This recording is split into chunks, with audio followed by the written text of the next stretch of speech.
Look at that. Great. Okay. Thank you all for coming, and good afternoon. This is the last in the fall series. As Emily said, we've looked a lot at wildlife conflict this fall, and the sorts of things that we've been talking about have been a little bit more complicated than what I'm going to talk about today. For the large creatures in Africa, for elephants and rhinos and lions and gorillas and all kinds of things, there's a complex network of interactions between environmental degradation and its effects on people and the effects on governance and inducing poverty, as well as direct effects on the animals. And there's some unfortunate feedback loops where the same kinds of dislocation that affects the animals in a bad way, affects the people in a bad way, and also promotes the wildlife trade and poaching and other kinds of things. So the creatures that we've talked about earlier in this series have been getting it from multiple angles, and it's a pretty complicated knot to untangle. But I think all of our speakers pointed out that the most important thing to do in terms of breaking up this network of sort of vicious cycle of bad consequences for the animals and for the people is to give the wildlife value. And in our crass society, we tend to think of that in terms of economic value, and so we're talking about trophy hunting or ecotourism or other kinds of things that will provide economic benefits, but also there are aesthetic and cultural benefits that the wildlife may confer as well.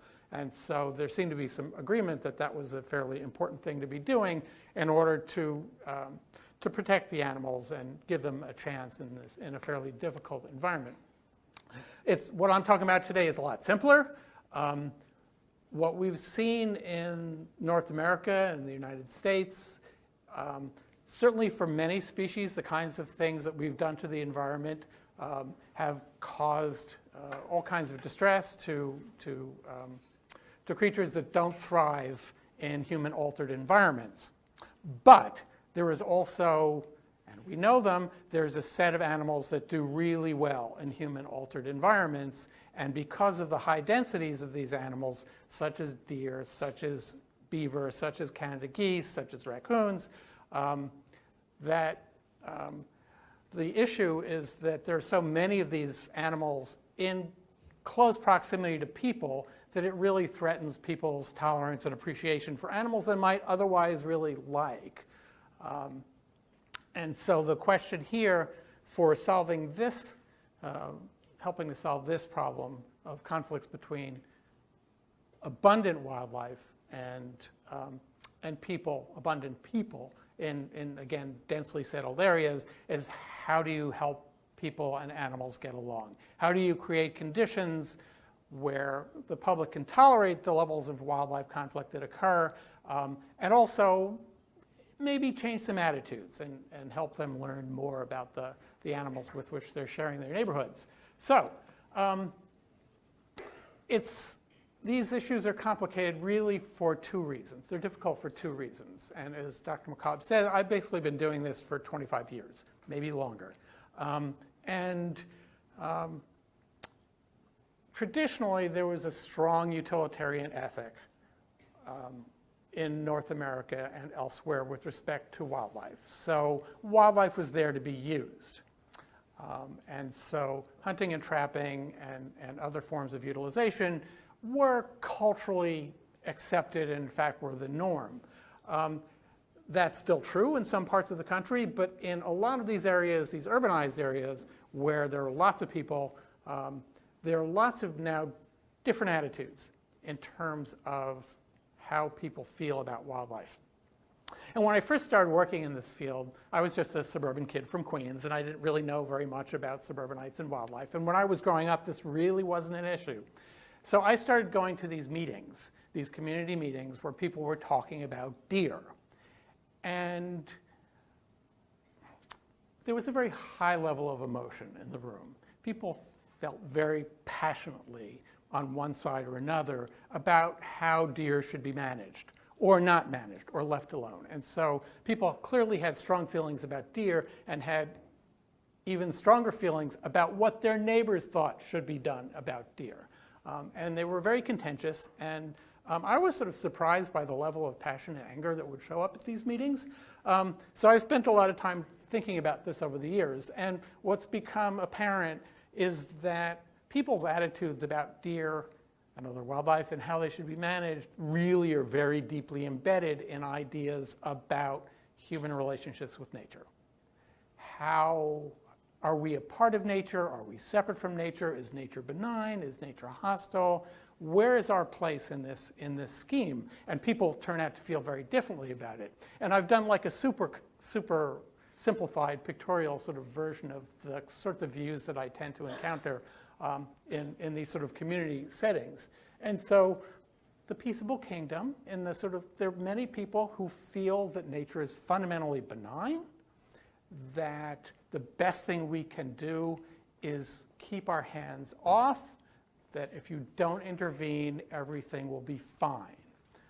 And so this tends to be represented in an animal rights context, but it's not exclusively an animal rights context. People just think, we should just let it alone, and if we don't do anything to manage deer, it'll be fine.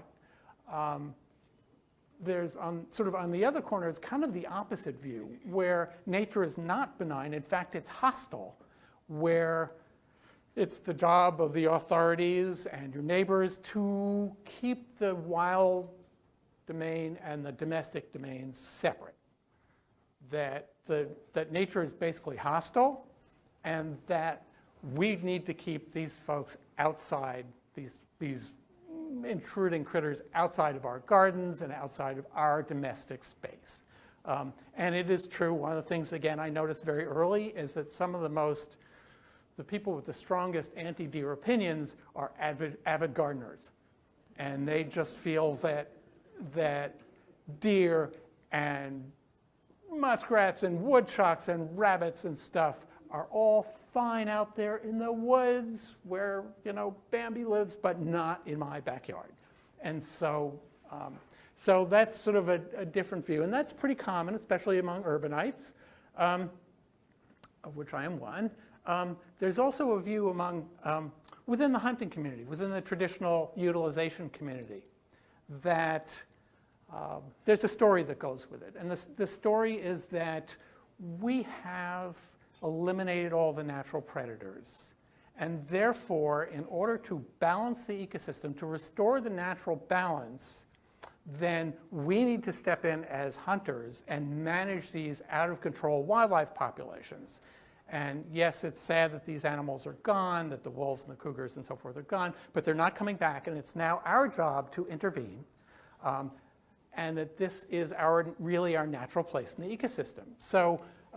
So there is sort of, that's a pretty common view within the utilization community, which is actually relatively weak in the suburbs, at least many of the places where I've worked. And then there's more of a sort of a conservation medicine, animal sheltering view, which is that, they're out there, but they're part of our community, and we need to care for them in some way. That because they're in our communities, we're responsible for them, and that we need to manage this problem. And of course, fertility control fits right into this image or this view, because people are very comfortable with the idea of spaying and neutering, and here's another animal population. And so this is a sensible way to deal with it. As I'll talk about a little bit later, the most common view among people who don't get really emotional about these issues is that I like wildlife, I like having deer around, but there's too many of them. And so it would be nice if we could do something to reduce the numbers without hurting them. So that's sort of a suburban consensus in a lot of places that I've been, and we'll confirm that a little bit later. So the second part of this issue, aside from the fact that every one of these suburban communities has this raging values conflict going on among people who care about wildlife, is this notion that, well, traditional methods of managing wildlife don't work in the suburbs for the most part. So for nearly 100 years, we've thought about managing populations of wildlife in terms of hunting and trapping, which was a system that was really designed to solve a different problem, which was that there really weren't enough wildlife. There was lots of habitat. We need to do something to actually increase numbers. But for all the obvious reasons, especially with very abundant populations of things like deer, hunting and trapping don't work in the suburbs. It's not publicly acceptable in many communities. It's illegal in many communities or very restricted in many communities. So there was a lot of alarm in my community last week because somebody heard a couple of shotgun blasts at the beginning of deer season in an area that we thought was off limits to guns, and we're not really sure where it was, and maybe it wasn't, but there's a lot of concern. There are typically restrictions on gun hunting. Typically, there are restrictions about where you can hunt. Most states have limits about, have legal limits about how far you have to be from an occupied residence, how far you have to be from a road, and when you sort of figure all these things in, there's really not much opportunity left to use traditional methods like hunting and trapping to control wildlife populations. So it's difficult, and whatever method you're using, it's socially challenging, and it's legally challenging, and it's logistically challenging. And so there are no easy answers here. Okay, but in this, we have kind of an opportunity to make changes. I hate to say this, but most people are not directly affected by the loss of endangered species. You think about it in the context of nature documentaries and in the context of things that you read and these sort of despairing articles, and things are going away, but it's not in your everyday life. Those critters are in your face all the time if you live in the suburbs. You have raccoons in your trash bins, and you have deer in your gardens, and you have beavers who are flooding your septic system and flooding roads, and these things are of immediate concern to a lot of people who live in suburbs. So that's actually an opportunity, because people care about these things. For historical reasons that I won't talk about much, the state wildlife agencies are not well equipped to deal with urban wildlife problems. And in fact, many state wildlife agencies don't have urban wildlife biologists. To my knowledge, I don't think Mass Wildlife has one. New York just hired its first one maybe 3 years ago.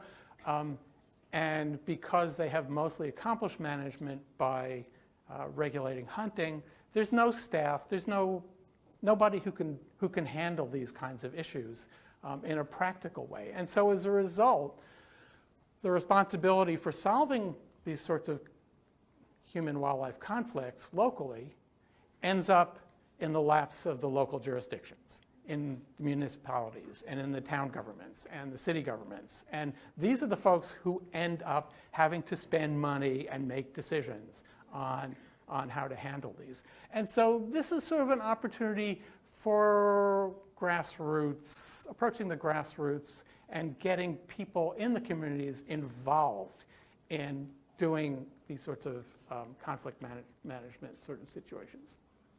So again, to match these two problems, there are really two things that we have to accomplish to solve these problems in suburbs. One is to provide a technique that will work. And so we need something that will actually control deer populations in this extremely restricted context where the animals are in backyards and in schoolyards and in public parks and on softball fields and all kinds of places where traditional methods don't work. So you need a way to do that. But the second piece is using that technique to engage the community, to involve the community, and get folks involved, and essentially use that as an educational tool to teach people about the animals, because you have to learn a lot about these animals to manage them. And so it's, again, there's an opportunity there to affect a lot of people's perceptions and knowledge and attitudes about wildlife in general. Again, the history of urban wildlife conflicts here is, as everybody knows, wildlife in the US and North America was essentially wiped out by the end of the 19th century by rampant market hunting and trapping.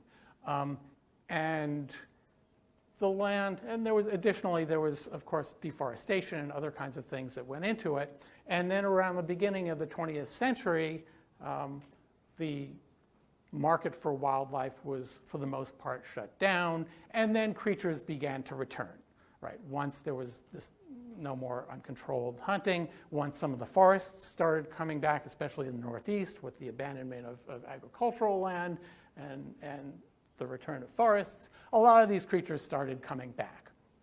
And of course, they came back to communities that had been developed in their absence. And so, again, there's a group of opportunistic species who love the habitat that we create for them. This is not a situation where they were here first and now we've built in their habitat. They were gone, we built some stuff, and they've come back in with a vengeance because they really like what we build. So we provide a lot of food close to the ground, right? Because we cut down trees and we have yards and we have plantings, we have gardens, we have shrubs, we have all this stuff that critters can thrive in. We have shelter, we have patches of woodlands, we have front porches that animals can live under. We set up nice ponds in our golf courses and parks so that the geese can be really happy. We like lawns. And so we've built all this stuff that they like. And so the numbers that we see basically are their response to a habitat, an ideal, better than ideal natural habitat that we've created for them. So there's a lot of them. Dealing with deer, people are pretty much familiar with the issues of conflicts with deer, especially if you live in the Northeast or in some of the suburban rings around some of the Midwestern cities like Chicago or Minneapolis. The maybe most important one is deer vehicle collisions. This is a good time of year for deer vehicle collisions. Hunting season is on, the mating season's on, the deer are kind of running around. They tend to get hit by cars a lot, October, November, early December. So that's one. There's a lot of concern about Lyme disease and other tick-borne diseases, and it's sort of questionable about whether deer population management can do anything to actually affect that, but there's certainly a public perception of the linkage of Lyme disease and other tick-borne diseases with deer populations. Damage to shrubs and gardens and ornamental plantings. Often that actually drives these conflicts initially. People spend a lot of money on plantings, and 5-6 deer come in and can consume $20,000 worth of plantings in a week. And so that people find that sort of disturbing. That's actually my yard in Maryland. We had a lot of deer, and so every year there'd be a browse line right over there where the deer would come in and eat everything that was within their reach. And that's not uncommon in very high deer density. Oh, there's some pathetic azaleas there too. And the other issue is the ecological issue, which is where there are a lot of deer that are using a forest at least part of the time. They're getting a lot of their nutrition out in the community, among the houses in the suburbs, and then they're coming back into the forest in very large numbers, and they eat everything that they can reach, which is, oops, sorry. There we go. So that's also in Maryland. As you see, there are no shrubs. All the green stuff is actually, I think, stilt grass, which they don't eat. It's an invasive. And so you can see these sorts of ecological deserts below deer level. There are sort of the two classes of solutions for deer conflicts. One of them is sort of the self-regulation stuff, the changes in your own behavior to help you live with deer. And so, you have to be smart about your plantings, and you have to build fences, or at least protect particular plants that you might want to protect. You need to drive carefully. Wearing seatbelts is the way that you don't get killed in a deer vehicle collision. It's stupid, but it's the same kinds of careful driving that you should do all the time anyway are the same things that you should be doing to keep from getting into a collision with deer. So drive safely, be alert, especially this time of year, and for heaven's sake, don't feed them. Aside from whatever your shrubs are attracting them, there are lots of people, again, sidebar, when I was visiting these communities on behalf of HSUS, every single one I visited had an underground network of people who fed deer, and sometimes fed deer a lot. And that makes your neighbors crazy, and it brings 6, 10, 20, literally 100 deer into one spot, and that's not good for anybody. And the other piece, of course, is deer population management. And so although the living with deer stuff is good, and personally that's my preference, I'm willing to do that and take whatever risks there are in having a lot of deer around. There are many people, maybe most people, who want to do something about the deer population. And having tried to persuade people and being associated with other people who are very competent who tried to persuade people just to live with deer, people want to see fewer deer. And so this brings me to deer contraception. And so there are some advantages, and there are some reasons to using deer contraception. One, again, is that you can dart in people's backyards where you can't use guns and you can't use archery equipment. You have greater access to the animals with darting technology. Contraception turns out to be consistent with these community values, and it does provide the best prospects for community engagement. So anyway, a little personal history. I've been working on Assateague Island doing a behavior study of wild horses there in the late 1980s. I ran into those guys who had been brought in by the Park Service to help control the wild horse populations there. And in '91, I was hired by the Humane Society of the United States to work with them in part and look and contribute on behalf of HSUS to this wildlife contraceptive effort. And so that's John Turner in the front, who I still work with. That's the late Dr. J. Kirkpatrick, who died almost 3 years ago now, and Irwin Liu at the University of California, Davis, who was the first person to show that, he's a DVM and immunologist. He was the first person to show that this vaccine that we've been using for 25 years prevents, in this case, horses from conceiving. And so this is what I've been working with for, again, since the early 1990s. This is the PZP, Porcine Zona Pellucida immunocontraceptive vaccine. It's a protein. It's extracted from pig ovaries, and it is prepared with an oil-based adjuvant and injected into deer or horses or seals or any of a variety of animals.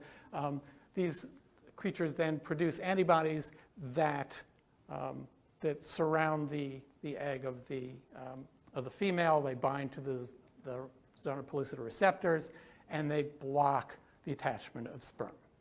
That's all they do. There are no zona pellucida proteins or nothing that looks like zona pellucida proteins anywhere else in the body. So we don't have issues with autoimmune reactions. And again, it doesn't, for the most part, interfere with the endocrine cascade or any of those kinds of things. It just keeps females from getting pregnant. So in some sense, it seems like the ideal kind of contraceptive because it's a protein, it doesn't bioaccumulate, it's destroyed in digestion, it breaks down very quickly in the tissues. And without going into details, it is now registered with the EPA as a pesticide for use in deer and in horses.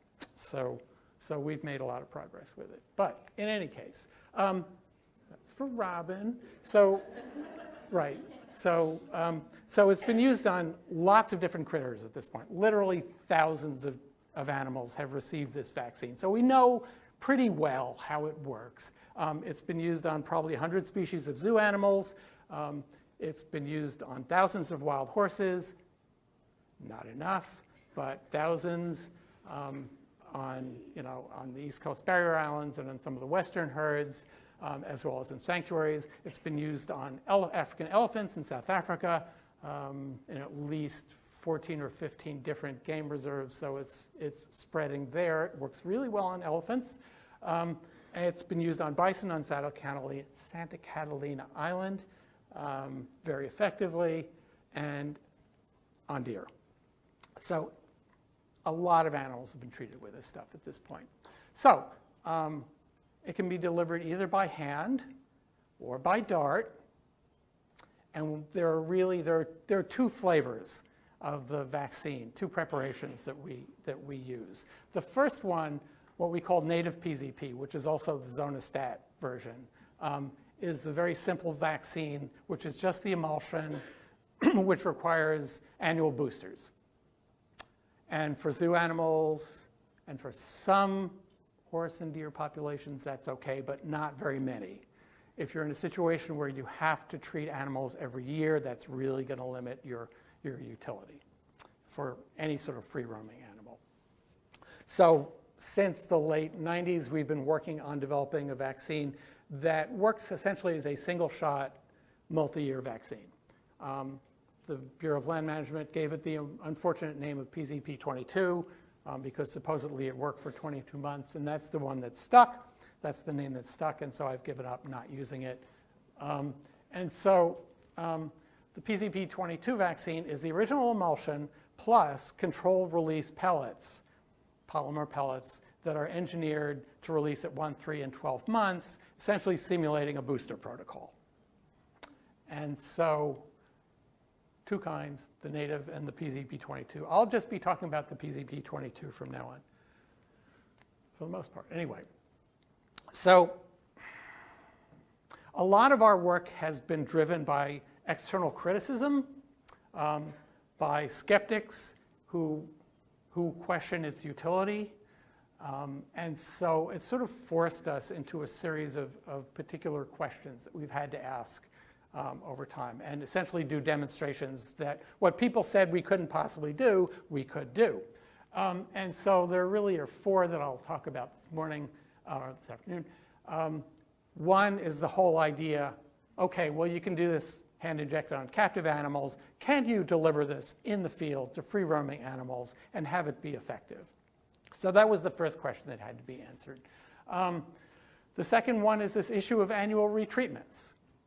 And again, for practical purposes, if you have a wildlife population and you have to dart them every year, forget it. It's just not going to be practical. So that was the second level of concerns. The third level was, okay, you can contracept them, but that is only going to stabilize the population.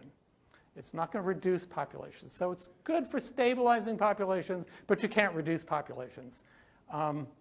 We had to show that wasn't true either. And then the most recent issue is the issue of, well, you can do it on islands, but you can't do it in geographically less defined areas. So those are the things that we've been sort of working on for the last 25 years.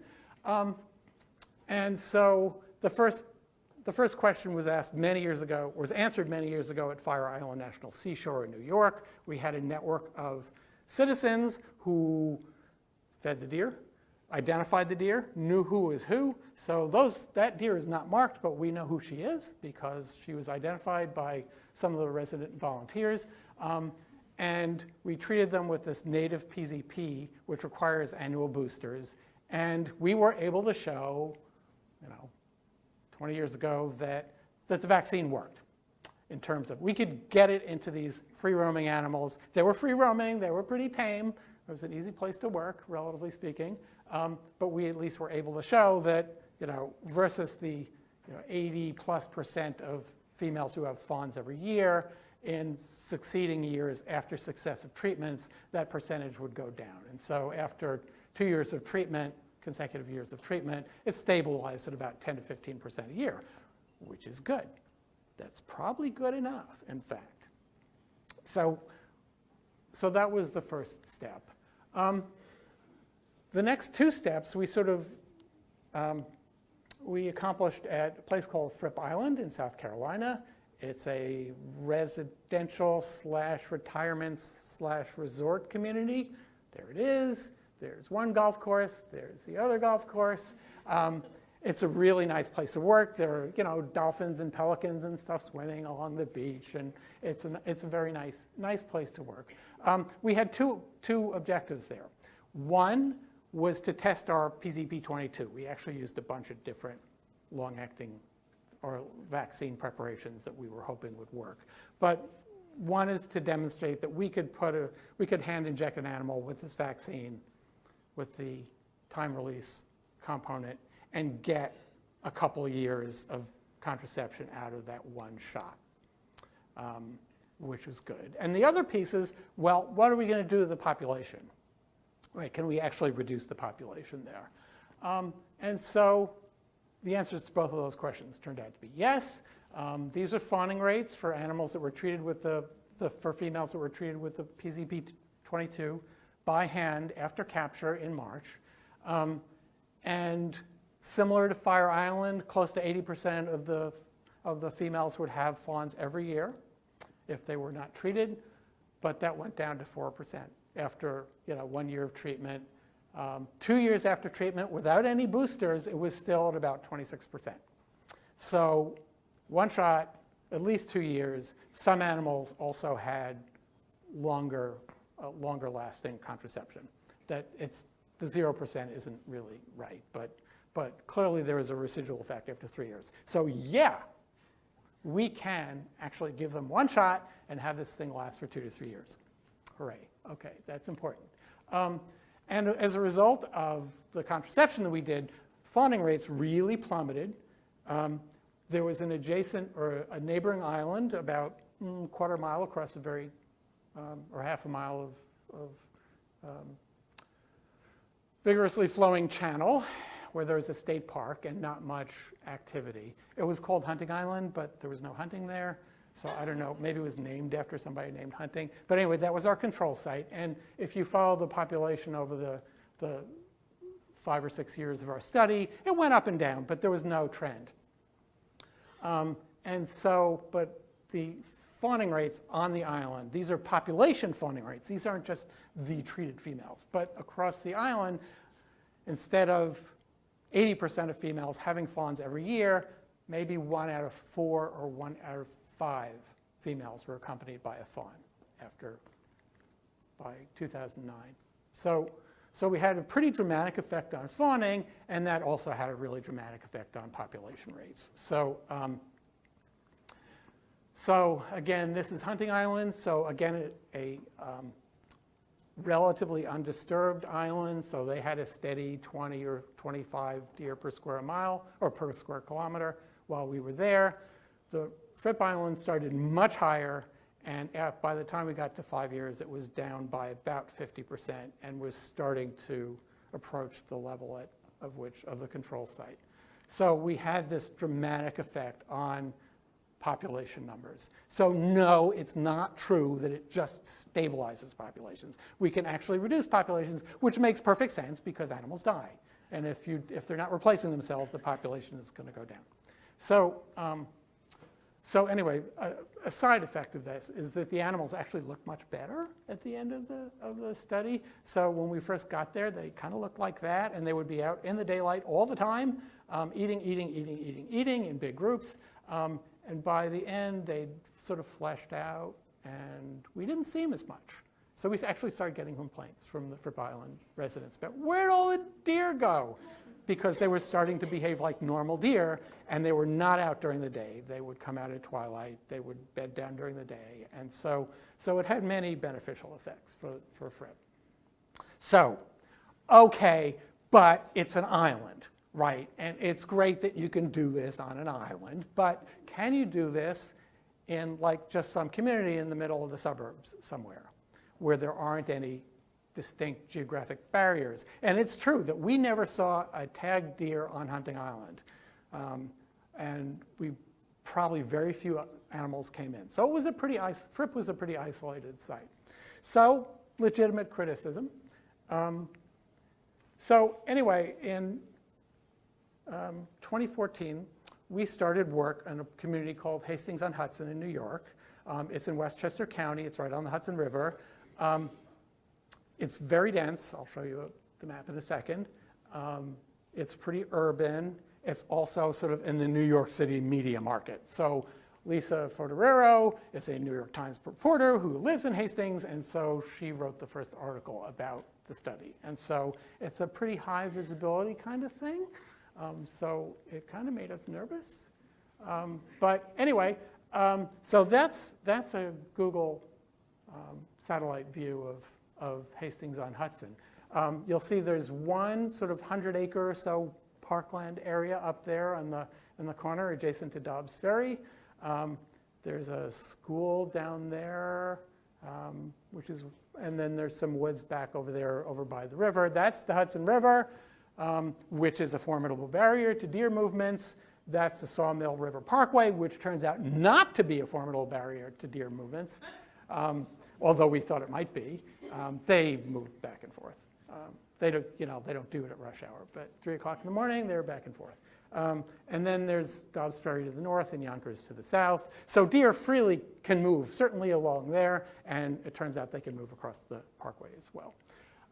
So we started in 2014 in collaboration with the we is the Humane Society of the United States and Tufts, the Cummings School. I've managed to drag a couple of MAP alumni into this, Kaylee Pereira and Kristen Mehmet. Kaylee is now running the deer contraception stuff for us. And Kat Gary also, who worked with me on some of the wild horse stuff for an NIH-sponsored project, summer project, also joined us for a couple weeks at Hastings after graduation. So it's a family thing. And of course, the village itself really instigated this thing, and we have had tremendous support from the village, from the government of the village all along. The people, it's variable. So anyway, so we got there in 2014. Our population estimates were about 200 deer on 4 square miles, which is a lot of deer. Maybe there were more, especially when you consider, going back, that there aren't any deer over there. That's all houses, and or at least along the river. That's downtown, and so it's really less than 4 square miles. So the perception, I'm sure, is that there's more of them. There were about 60 fawns in that population of 200 deer. So over 5 years, we captured 70 female deer, ear tagged them, hand injected them at capture again in February and March with this PZP22, the same vaccine that worked well at Fripp Island. And part of the study's design is we're also boosting them after 2.5 years. We know it works for 2 years, and it has, in fact, it's worked quite well at Fripp for 2 years, but we're now looking to see how long the booster lasts, because nobody's ever done that before on deer. So we're doing that. But again, part of it, the experimental design, is looking at the boosters, but part of it is also the issue of population reduction. And I'll get back to that. The fun thing about Hastings is all the stuff that the community is doing with us. So we have a deer hotline that we activate, that actually goes to Kaylee's cell, that when we're working there, that people say, I've got some tagged deer out in my backyard and I'm at blah, blah, blah, and can you come dart them, or whatever it is. And so we get real-time information from people. At first, when we did that, we thought we were just doing it sort of to get the public involved, but we weren't expecting anything. But I think in 2017, we probably darted about 6 deer as a result of phone calls we got.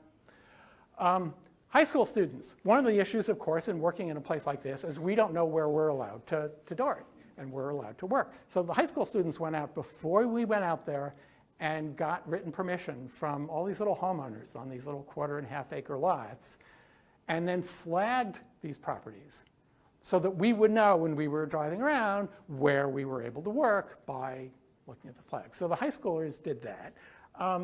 There's a village webpage which has all the current documentation on the deer project, and my favorite is the Host to Hosta program, which I'll talk about in a minute.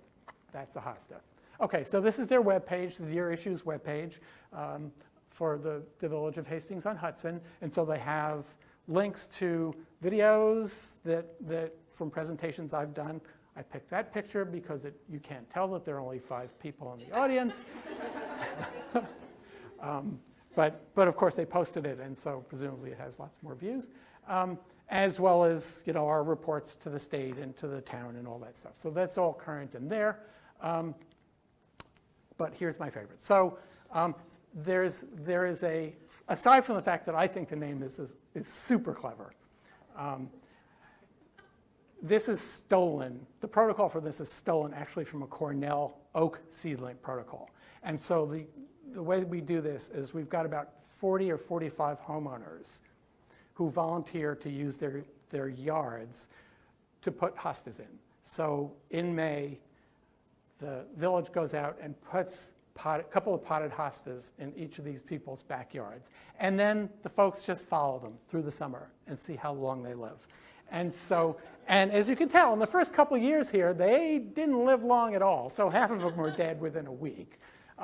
More than half were dead had been eaten out within a week. And by a month, 90% of them were gone.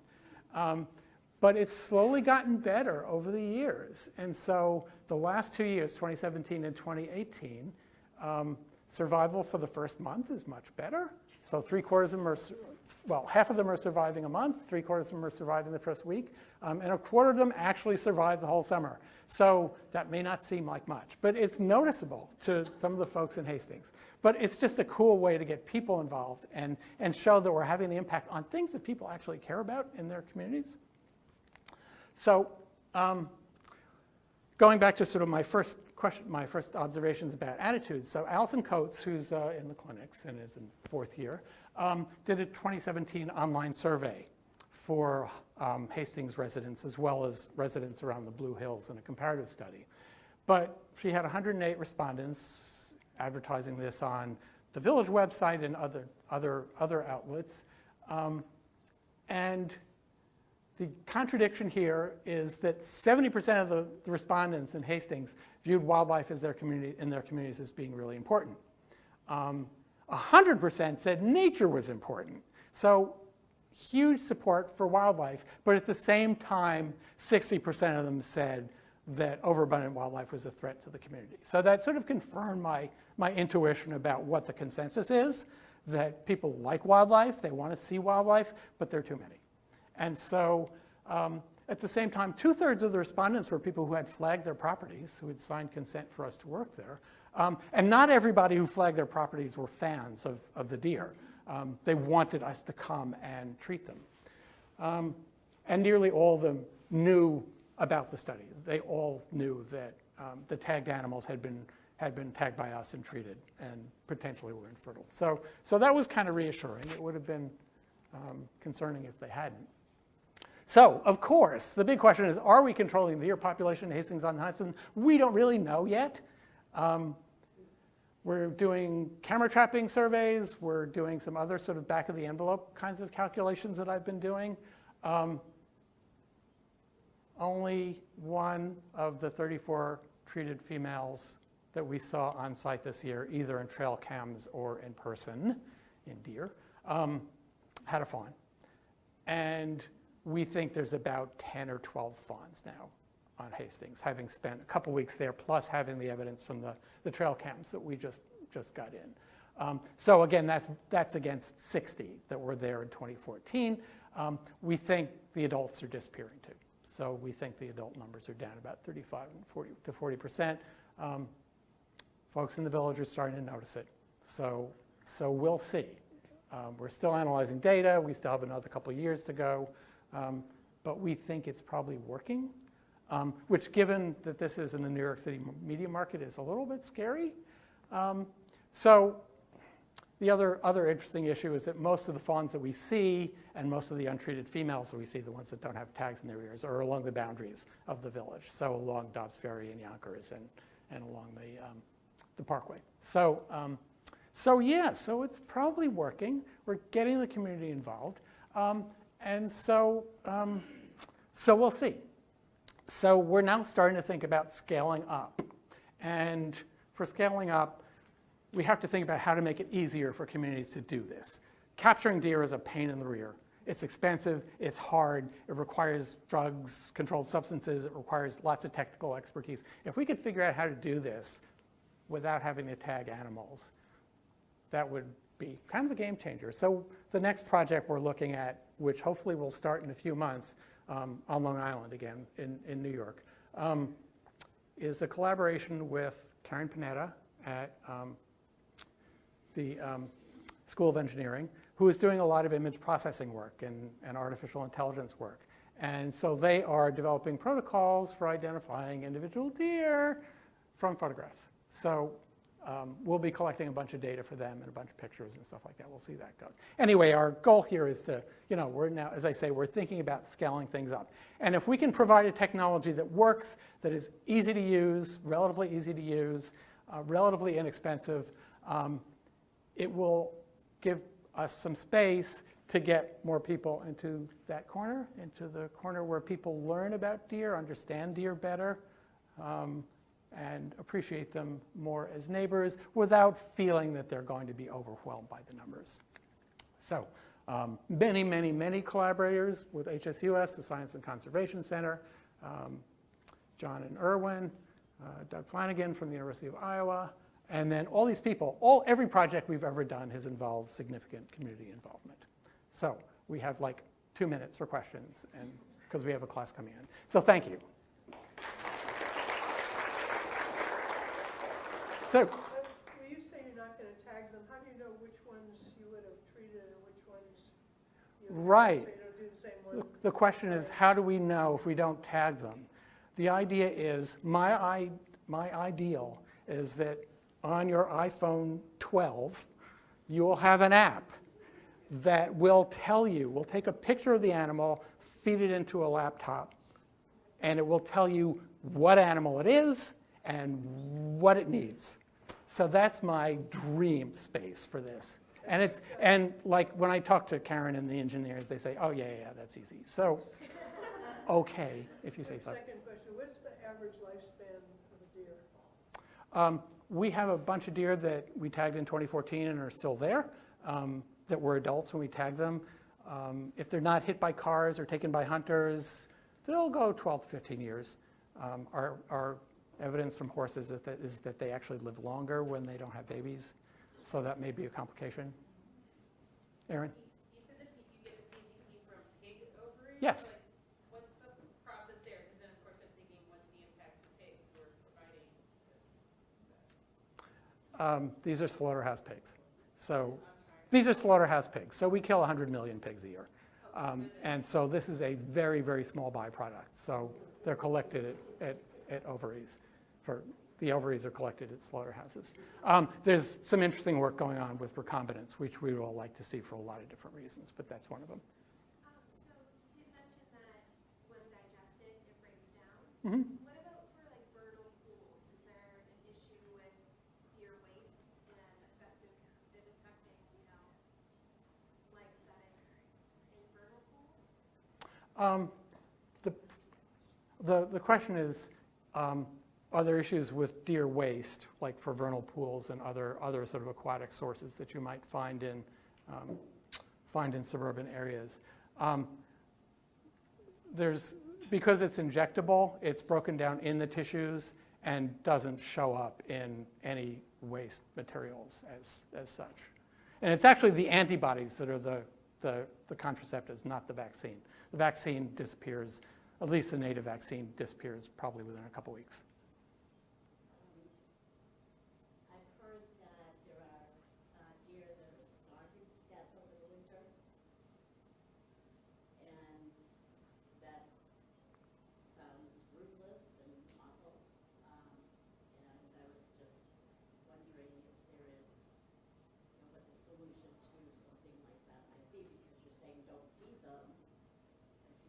feed them, then you're allowing them to Okay, the question is how to deal with deer that are starving to death.